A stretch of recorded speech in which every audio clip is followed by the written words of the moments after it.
राज्य में मतदाता सूची और अधिक सटीक, पारदर्शी और अद्यतन बनाने के उद्देश्य से विशेष गहन पुनरीक्षण यानी एसआईआर प्रक्रिया मंगलवार से औपचारिक रूप से शुरू कर दी गई है। नमस्कार, आप देख रहे हैं मेरा मीडिया, मैं हूं आपके साथ चंद्रा सिंह।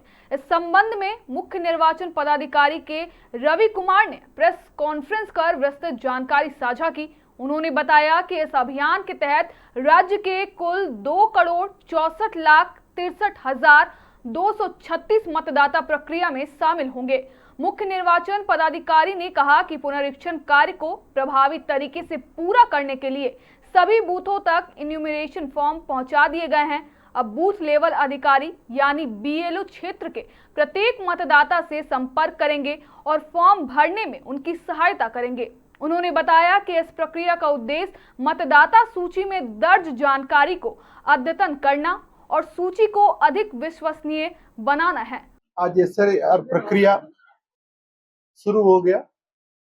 इसी एसआईआर प्रक्रिया में 2,64,63,236 वोटर्स पार्टिसिपेट करेंगे। एक बार नंबर फिर से बोलिए सर। 2,64,63,236 वोटर्स पार्टिसिपेट करेंगे। इसी वोटर का मतलब, ये नंबर मतलब वर्तमान का मतदाता सूची में इतना वोटर है। प्रत्येक वोटर का नाम में 2 एनुमरेशन फॉर्म प्रिंट करके सभी बूथों पर पहुंचा दिया गया। आज उसका प्रक्रिया शुरू हो गया। आज एनुमरेशन प्रोसेस के लिए आज से वो बीएलओ है, प्रत्येक वोटर का संपर्क करते हुए अपने एनुमरेशन का काम करेंगे। एनुमरेशन के समय में उनका वोटर का पुराना मतलब प्रीवियस एसआईआर में भारत में कहां पर भी क्या होगा, झारखंड में क्या होगा, उसी का सूचना लिया जाएगी। वो सेल्फ कैटेगरी में इनका उम्र 1 जुलाई 1987 का पहले जन्म हुआ। इसका जन्म 1 जुलाई 1987 से 2/12/2004 के बीच में हुआ। उसमें उनका माता नहीं मतलब पिता का जानकारी लिया जाएगी। इसका जन्म 2/12/2004 का बाद हुआ, वहां पर माता पिता दोनों को भी प्रीवियस एसआईआर में जानकारी लिया जाएगी। किसी वोटर के पास वो उनका माता पिता का मतलब सेल्फ का उनका जानकारी नहीं होगा, मतलब भी उसी का भी इनुमरेशन होगा। मतलब सभी प्रोसेस के कितना भी वोटर है सबको इनुमरेशन प्रोसेस में भाग लेंगे। प्रत्येक वोटर का इनुमरेशन फॉर्म जाएगी, उसका प्रत्येक वोटर का इनुमरेशन फॉर्म वापस आएगी। इसका पहले भी मैं आपका बताया था, उसमें आपका वो 5 अनकलेक्टेबल कैटेगरी है।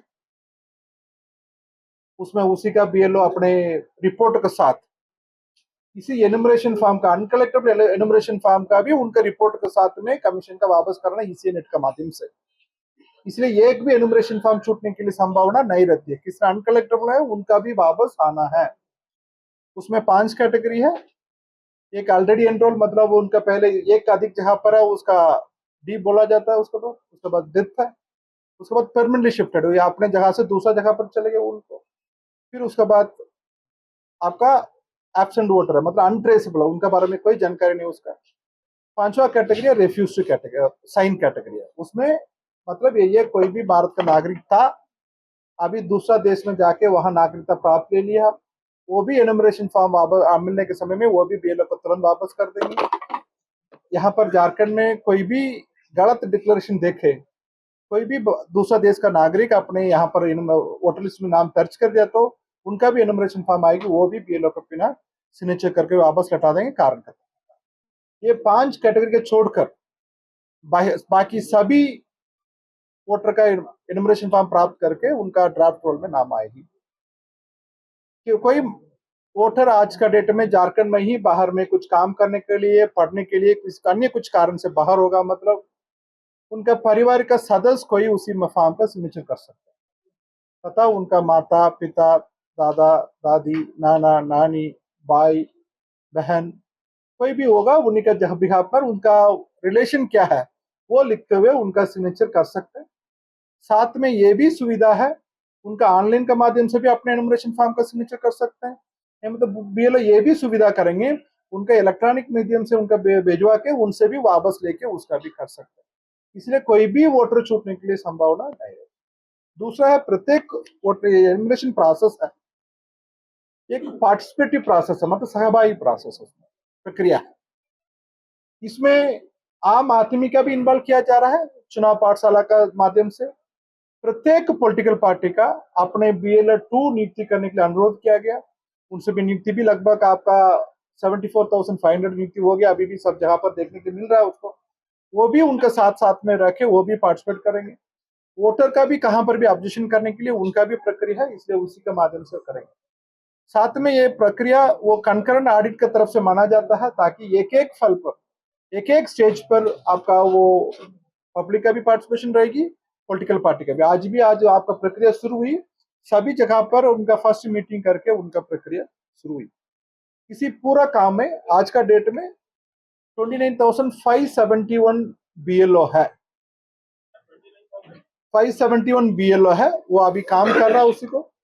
फिर नया रेशनलाइजेशन करके नया बूथ ज्वाइन किया गया, वो भी 2321 बूथ BLO है, वो भी अपने काम में ज्वाइन कर लिया, परंतु उनका ड्राफ्ट नोटिफिकेशन से वो पूरा तरफ से काम में आएंगे। टोटल 31,892 BLO है, इसमें काम करेंगे। 31,892 BLO अभी काम करेंगे उसमें। साथ में उसका अधिक संख्या में BLO 2 है, और भी BLO 2 नियुक्ति कर सकते हैं। सभी पॉलिटिकल पार्टियां अपने प्रत्येक बूथ में एक एक व्यक्ति का नियुक्ति करके काम करा सकते हैं। इसलिए यह प्रक्रिया पारदर्शी करने के लिए सभी तरफ से व्यवस्था किया हुआ है। प्रत्येक फल पर पॉलिटिकल पार्टी के साथ में, मीडिया के साथ में ERO,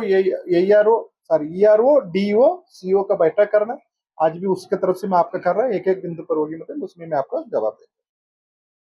ये नया कुछ वोटर है, वो कुछ कारण से पहले भी अपने आवेदन जमा नहीं किया होगा, मतलब उसका बाद भी कुछ वोटर है आपका 1 अक्टूबर 2024 के बाद अपने 18 उम्र आया होगा, वो भी आवेदन कर सकेंगे।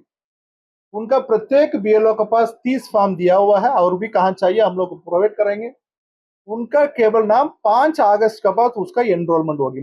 उन्होंने सभी नागरिकों से अपील की कि जब BLO संपर्क करे तो आवश्यक जानकारी उपलब्ध कराएं और फॉर्म सावधानी पूर्वक भरे, ताकि भविष्य में मतदान प्रक्रिया और अधिक पारदर्शी एवं व्यवस्थित तरीके से संचालित हो सके। फिलहाल के लिए इतना ही। बाकी तमाम खबरों के लिए बने रहें मिरर मीडिया के साथ।